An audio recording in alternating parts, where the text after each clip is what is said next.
कौन है महाभारत का वो शापित योद्धा जो अब भी जिंदा भटक रहा जंगलों में।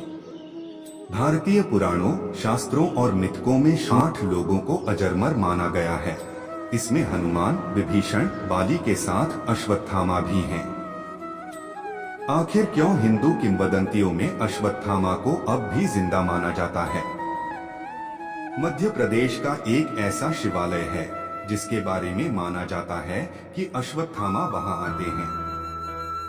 महाभारत के एक योद्धा को आज भी जिंदा माना जाता है। उन्हें लेकर बहुत ढेर सारे रहस्य हैं। उस योद्धा का नाम अश्वत्थामा था। वह महाभारत के युद्ध में मरे नहीं थे, बल्कि जिंदा ही जंगलों में लोप हो गए थे। चूंकि उन्हें भगवान शंकर से अमरता का वरदान मिला हुआ था, लिहाजा लोग मानते हैं कि ये योद्धा आज भी जीवित है। ये या तो हिमालय में कहीं हो सकता है या फिर देश के घने जंगलों में रह रहा होगा। अश्वत्थामा गुरु द्रोणाचार्य के पुत्र थे। हमारे पुराणों और मिथकों में जिन 08 शख्सियतों को आज भी जिंदा माना जाता है, उसमें वह एक है। यही वजह थी कि महाभारत युद्ध के बाद भी वह जीवित थे। अश्वत्थामा के साथ खासियत ये थी कि उन्हें अगर भगवान शंकर से अमरत्व का वरदान हासिल था, तो जन्म के साथ उन्हें एक ऐसी मणि मिली थी जो सभी तरह की विपत्तियों से उनकी रक्षा करती थी। इसे वह माथे के केंद्र में रखते थे। ये कहा जाता है कि ये ऐसा रत्न था जो न केवल शक्ति देता था, बल्कि भूख, प्यास और थकान से बचाने में भी मदद करता था। कैसे पड़ा अश्वत्थामा नाम? अश्वत्थामा जैसा नाम रखा नहीं जाता, इसलिए इस नाम को विचित्र ही कहेंगे। उनके इस नामकरण की कहानी भी है। कहा जाता है कि जब गुरु द्रोण के घर इस बालक का जन्म हुआ, तो उसने अश्व यानी घोड़े की तरह ध्वनि की। फिर आकाशवाणी हुई कि इस बालक को अश्वत्थामा के नाम से जाना जाएगा। महाभारत की कथाएं कहती हैं कि अश्वत्थामा के सिर पर जन्म से ही मणि थी। एक बार द्रौपदी ने महाभारत में अर्जुन की प्रार्थना पर गुरुपुत्र को प्राण दान दे दिया, लेकिन सजा के तौर पर मणि उनसे छीन ली। क्या जीवित हैं? अश्वत्थामा मध्य प्रदेश में महू से करीब 12 किलोमीटर दूर स्थित विंध्याचल की पहाड़ियों पर खोदरा महादेव विराजमान हैं। इस जगह को अश्वत्थामा की तपस्थली के रूप में पूजा जाता है। मान्यता है कि आज भी अश्वत्थामा यहाँ आते हैं।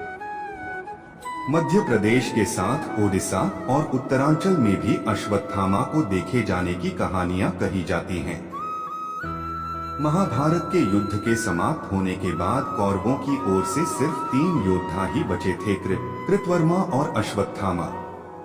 अश्वत्थामा चुपचाप जंगलों की ओर चले गए थे। पांडवों ने उन्हें खोजने की कोशिश की, लेकिन सफल नहीं हो पाए। क्यों? पांडवों के छल से अश्वत्थामा नाराज हुए। अश्वत्थामा ने इस बात के लिए कभी पांडवों को माफ नहीं किया था, क्योंकि उन्होंने छल से उनके पिता गुरु द्रोणाचार्य को मारा था। दरअसल हुआ ये कि गुरु द्रोण को सामान्य तरीके से हराना मुश्किल था।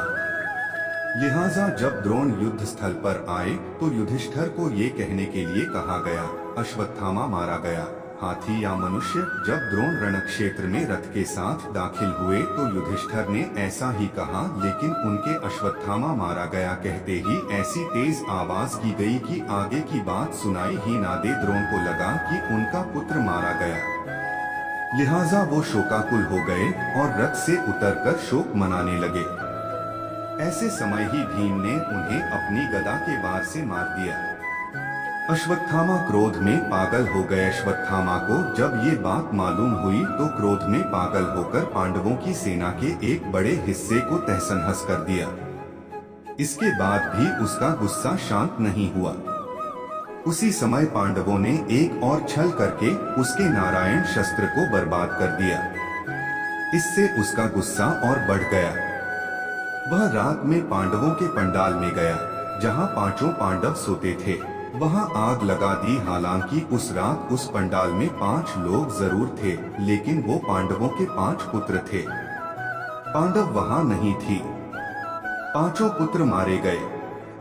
इसके बाद अर्जुन ने प्रतिज्ञा ली कि वह अश्वत्थामा को नहीं छोड़ेंगे।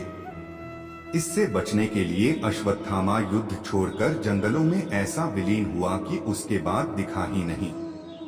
कृष्ण का शाप भी लगातार करता रहा पीछा। हालांकि ये भी कहा जाता है कि पांडवों ने उसे पकड़ा और उसके माथे से मणि निकल ली, वह लहूलुहान हो गया।